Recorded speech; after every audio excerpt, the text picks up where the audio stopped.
Hello, everyone. My name is Michelle. I will be the presenter of this machine learning project, which is Queensland Traffic Accident Severity Projection. I want to introduce myself for a few seconds. I come from accounting and finance background.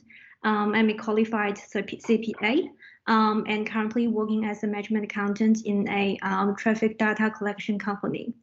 Below link is my LinkedIn page. Please follow me and we can stay connected after the project. Now I'm going to show you the workflow into 3 stages. The first stage is problem definition and acquire data. And second one is WIGO, prepare, clean the data and analysis. I will also identify the patterns to select the relevant features. And then I will do modeling to predict and solve the problem. Sorry. Okay, so the first stage is problem definition and acquire data. We want to solve the problem of predict the traffic accident severity after a traffic crash happened by giving the information collected on the traffic crash. So I got the data from a open source data portal from the Queensland Traffic and Accident dataset. Below is the link. For the data, I only selected the data from 2017 to 2019 because the size of the data is really big. And the reason why I dropped 2020 is because 2020 we had a few lockdowns. So that means the traffic pattern will not be the normal. Okay, and now I will switch to my code to show you how I prepare my data for the modeling.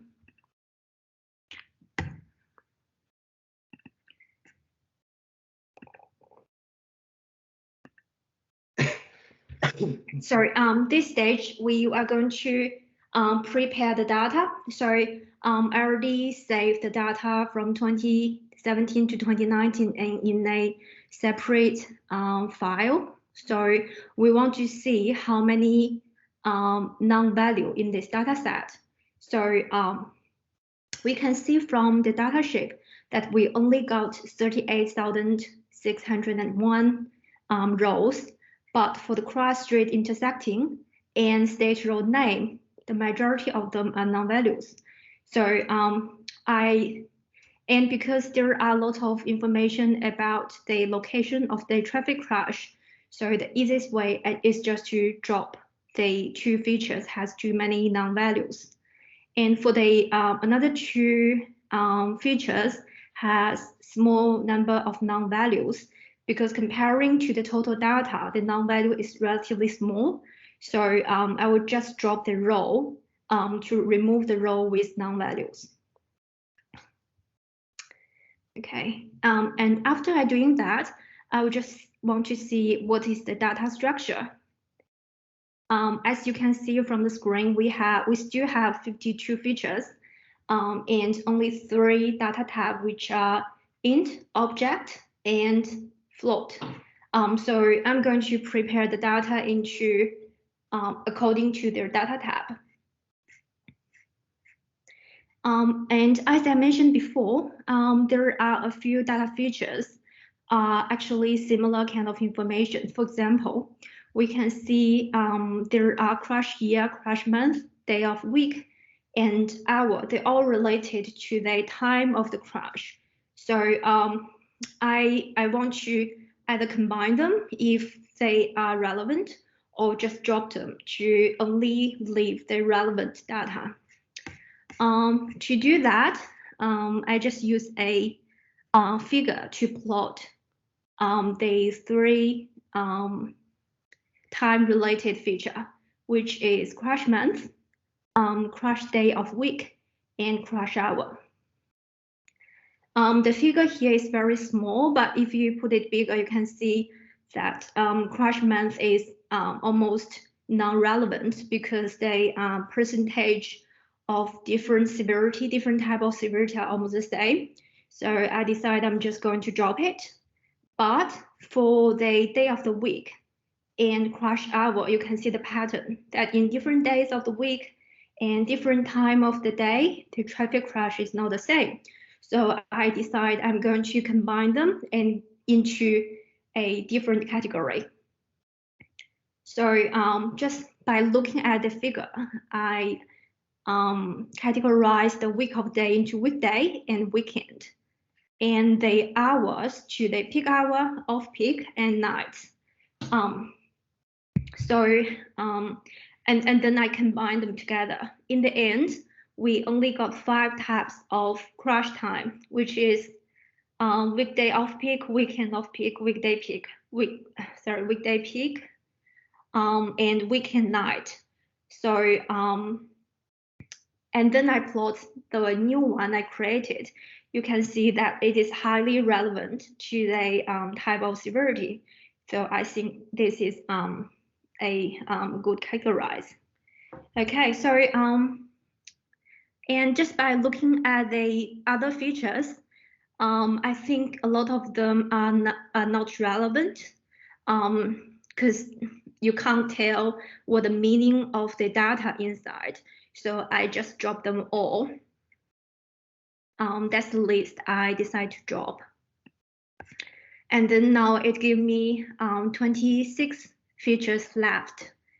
And then after I drop the non-relevant features, I want to see the numerical features, how relevant that is to the severity. Okay, so now I'm going to dealing with the numerical values. Okay, before I doing that, because I want to use a correlation matrix. So the data in the correlation matrix have to be number. So I give a numerical value to the crush severity according to the how severe it is. Okay, so minor injury is 1, and medical treatment 2. Hospitalization 3, and fatal is 4, which means the higher the number is and the more severe it is.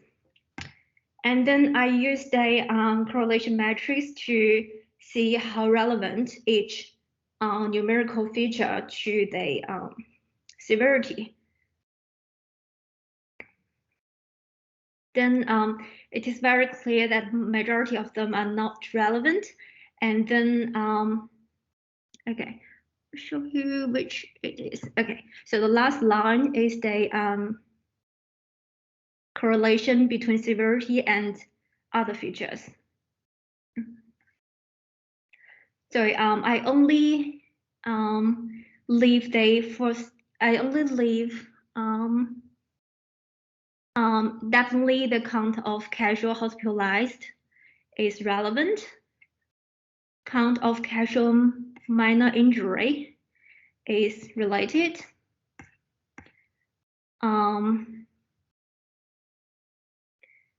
I think and I also leave the count of casual fatality and count of casual medical treated. The four highly related features, and then I drop all the other numerical features has low correlation.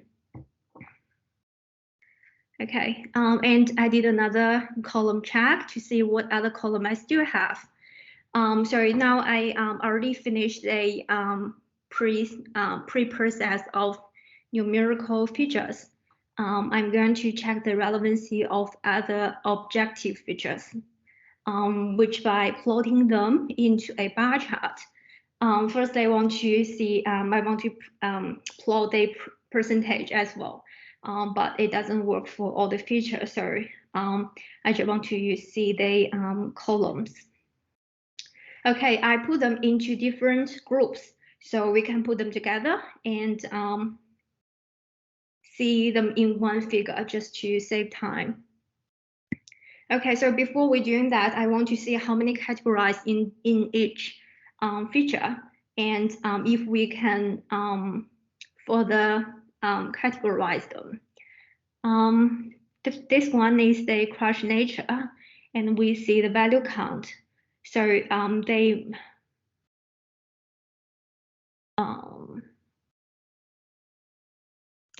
yeah, I don't think I did anything about the, I only put a hit animal struck by external load and struck by internal load, put them all into others.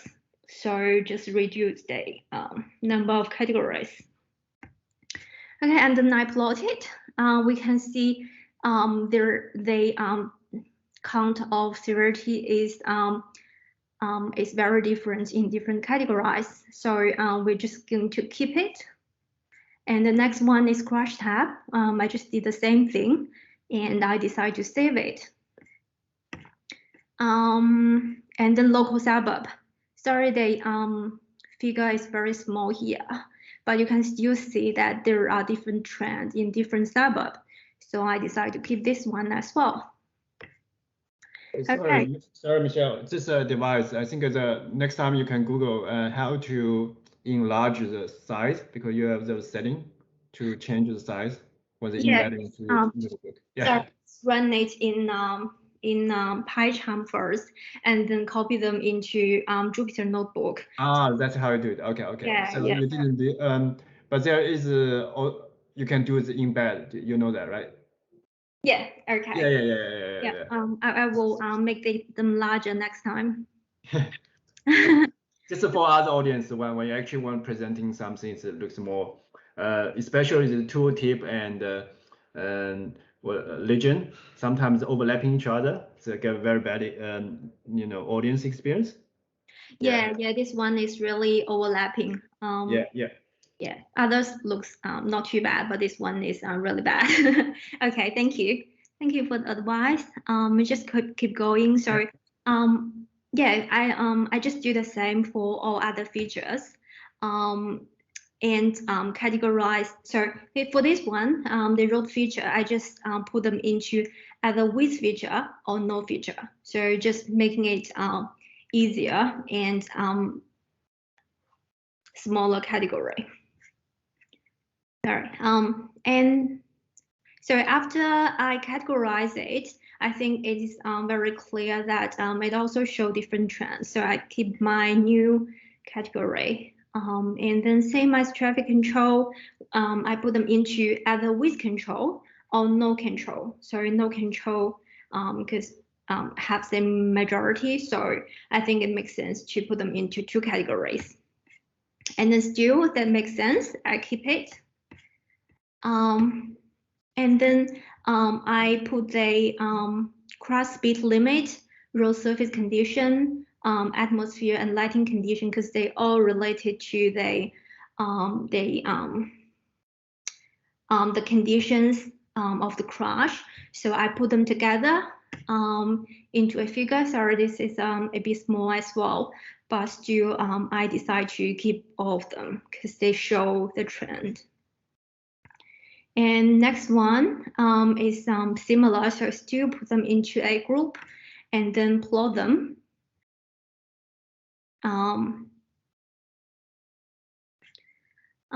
Did I drop anything? No.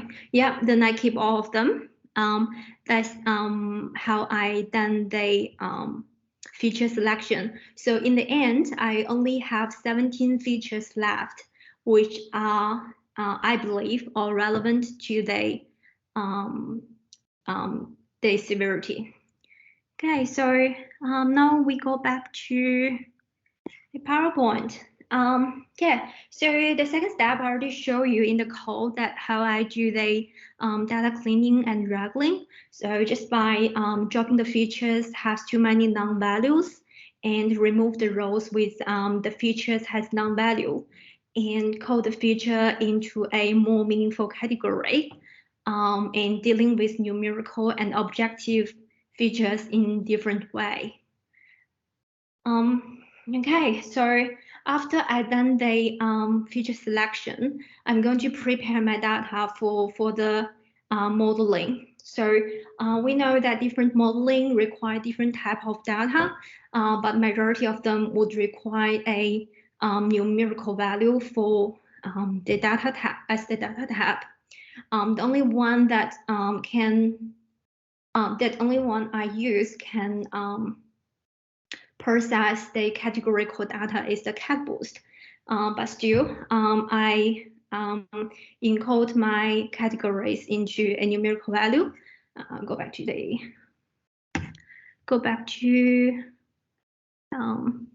the code, and next one, I use tree model.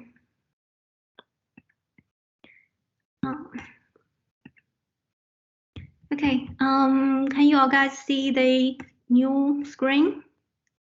Yeah. Okay, still, first step, I just want to print the data tab to see the data structure.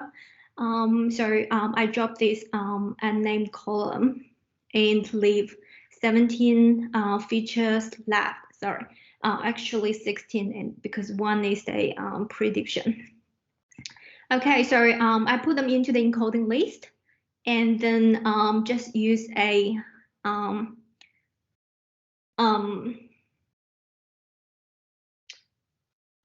use the embedded encoder to give them numerical values, and now they are all in the int data tab, and I print it out to check if it shows the numerical value, and it does, so that's all good for me. Then I want to check the Pearson correlation of the feature, just to making sure that if I need to further drop the features, I know which one to drop, because we still have a lot of features in use. Okay, we can see that still there are a lot of features are not quite relevant. Like for example, this one is has really low correlation, which is the local suburb. And others, like say, for example, the crash road vertical line, but I decided not to do anything before I run the modeling. If I need to further reduce the feature, I know which one to go. Okay, I use the tree model here. The first step I'm doing is to decide what is the best number of nodes I want to use. Which means how deep I want to go with this tree model. And then I print out all the average accuracy with different depths. They all giving very good numbers, but I think for the depth 4 give me the best result without 3. Sorry, it is already 99.9% accuracy. That's the one I decided to use. Then just do the normal modeling steps. I split them into train and test data, and then feed them into the model and check the scores. Do you check how many cases are severe? How many are not? I put them into 4 categories. They will give me the severity into 1, 2, 3, 4. Okay, right. Yeah. Yeah, not just the severe or not severe. And I tried to simplify the case for the class, but of course you can do multi-class classification. Yeah, that's fine. Thank you. Yeah, because I think it's just give me more practice if I put them into 4, not just a yes or no. Yeah, because I'm thinking the accuracy score is really high, and would it be true?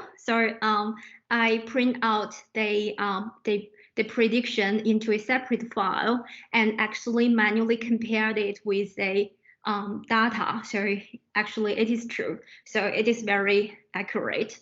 So I can see that the score is pretty high, and I'm already happy with it. And then I want to visualize the decision tree. So this one is really small, then I put it into a larger one. So it only goes to 3 steps, but give us a really good result. Okay, and after I use the tree model, I think I can try another model to make sure that the prediction is correct. So I use a adaboost. Let me see if I have it here.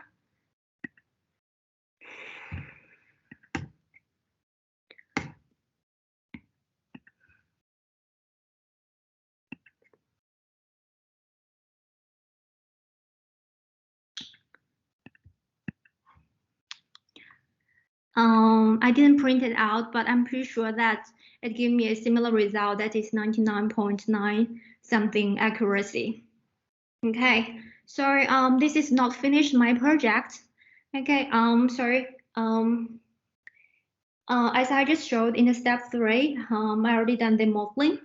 So I use a simple decision tree model and a adaboost model. They all give me a very good result.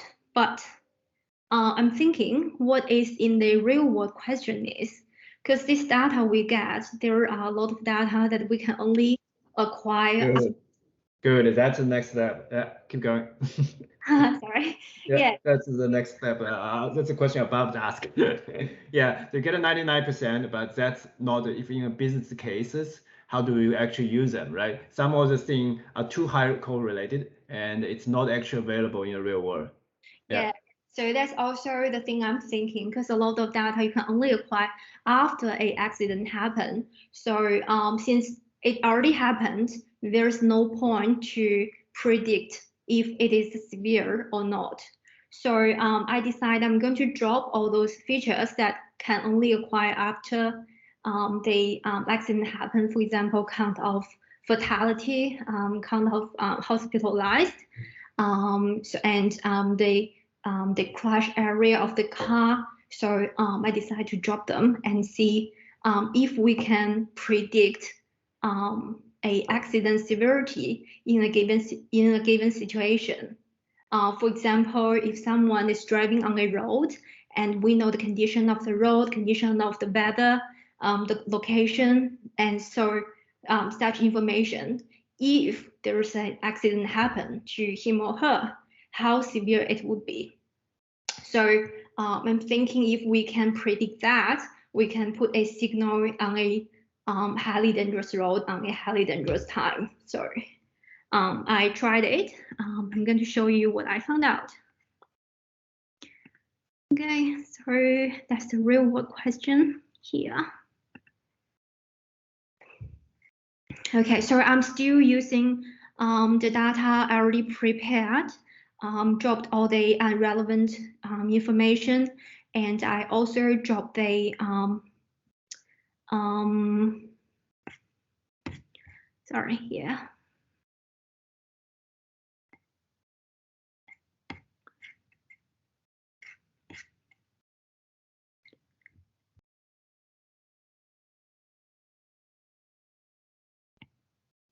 Yeah, so I dropped all those data we can only acquire after an accident happened.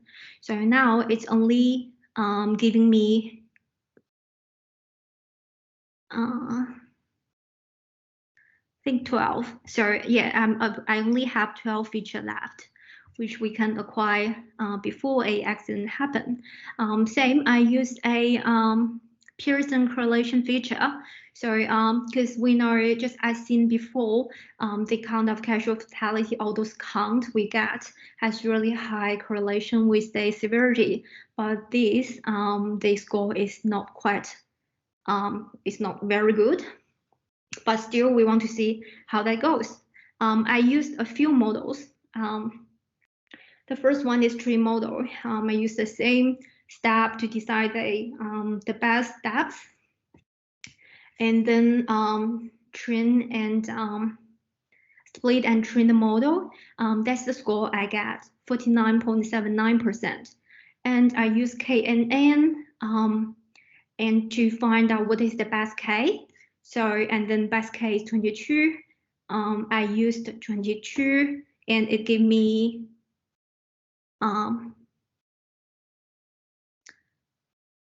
sorry, I didn't print out here. I think it's at the end. The KNN is 48.3. It's a bit lower than decision tree. And I also used a Navy Bay.